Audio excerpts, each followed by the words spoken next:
There's an old story about a university professor who wants to show his class the important things of life and what they should focus on and what really doesn't matter. So in order to illustrate this most valid point, he decides to get a glass jar. Now he then gets some rocks and he starts placing them in the jar until the jar is full. At this point, the professor turns to his class and asks his young students if the jar is now full. And his students look around at each other and they say, "Yes, professor, it's full." The professor then pulls out some small pebbles and starts adding them to the jar. He shakes it, and then he asks his students again, "Is it full?" The professor, being a little older and wiser than his young scholars, brings out another container, now this time with sand. And he starts pouring in the sand, gently shakes his container, and he asks his students again, "Is it full now?" By this time, the class starts hesitating, so they look at each other and they look at the professor and they say, "We're not sure if it's full." Now, by this time, the professor has a stoic expression on his face. He walks by, picks up a glass filled with water, and then he starts pouring it into the container. He looks at his students and he asks them for the last time, "Are you sure it's full?" The professor then bangs on the table and says, "This jar represents your life. The rocks that we put in here represent the important things of your life. It could be anything from your faith, your family, health, character, virtues. The pebbles, on the other hand, are things that are important and they are needed, but at the end of the day, won't fill you up nor bring you the type of meaning as the rocks will. These could be your career, your education, a skill set, or even being recognized by society." Now the sand represents all the small stuff, all the material things that you can have it one day and then next day it could be gone. The nice house, a nice car, name brand clothing, jewelry, whatever it might be. These things are great to have, but that's not ultimately what determines your value nor who you are, nor should it be your primary objective in life. These are good things to have as long as they don't have you. Now, the water represents typical activities that most people do today. Wasting hours of your life going through social media, posting little selfies, playing video games, binge watching TV programs.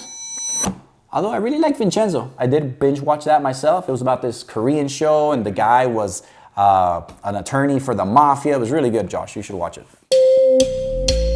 Can you imagine in 1 year what you could learn and what useful skills you could acquire if you just put away your cell phone? I mean, seriously, a few years ago, I could go anywhere, round up a handful of guys, we would all chop down a tree and build us some decent type of shelter. Today, most 20-year-olds don't even know how to change a car tire. The professor finally ended up his lesson by demonstrating to the class what would happen if he tried to fill up the jar first with sand, then pebbles, then rocks, and he wasn't able to fill the jar as the sand and pebbles took up too much space and wouldn't allow for the important things to fill up the jar anyway. So why do I bring up this illustration? First of all, most people spend their lives focusing on trivialities. It's sad, but it's true. The main reason why people go to college is so they can get a good career, to buy an expensive house, to buy a car, so they can feel like they've accomplished something in life. And that's all fine and dandy. Don't get me wrong. I think you should do that, especially if you're young. But if that's your main focus, just the material part of it, you're going to be empty if anything happens to those things. Now, I want you to listen to me very carefully. Life tends to throw storms at you in a mere moment that could wipe away all of those material things that you have worked for years to achieve. In the Bible, Jesus gives us an amazing example that sums up what we've been discussing today. There's a scripture that says, "The land of a certain man produced an abundant crop. So he thought to himself, 'What should I do? For I have nowhere to store my crops.' Then he said, 'I will do this. I will tear down my barns and build bigger ones. And there I will store all my grain and all my goods. And I will say to myself, you have plenty of goods stored up for many years. Relax, eat, drink, celebrate.' But God says to him, 'You fool, this very night your life will be demanded back from you. But who will get what you have prepared for yourself?' So it is with the one who stores up riches for himself, but is not rich towards God." Let's be real. This guy sounds like most of us today. He probably worked really hard to buy some property. He kept working to get more stuff to the point which eventually his stuff wouldn't even fit into his house. So he had to build a bigger house to store stuff. Probably didn't spend much time with his family either since he was always working. I'm sure he thought, well, in the next few years, I'll have enough that I could relax, I can retire, I could spend time with my kids. Maybe by this time he'll have grandkids, who knows? But here comes the sad part of the story. Just when he thought he had enough,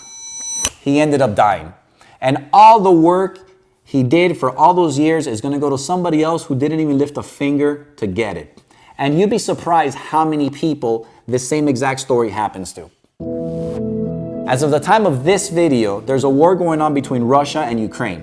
Now think of all of the people who on both sides had houses, they had cars, they had careers, and all of that gone, destroyed. Think about all the lives on both sides that have been lost. And it's a very sad and unfortunate situation, but it just goes to show you how easily everything you work for can vanish in a snap of a finger. Now, the key to finding a meaningful life is knowing what's truly important and valuable to you. What rocks, what pebbles should you build the foundation of your life upon? Let these values be the ones that define your life and guide you in the midst of uncertainty and through troubled times. Large boulders don't get blown away so easily by the winds, nor are they destroyed when the waves of life beat upon them. Don't waste your life focusing on trivial things that bring you temporary pleasure, because in a mere moment, it can all disappear before you. Focus on those values that will fill you with purpose, with vision, and help you towards leaving your mark in this world.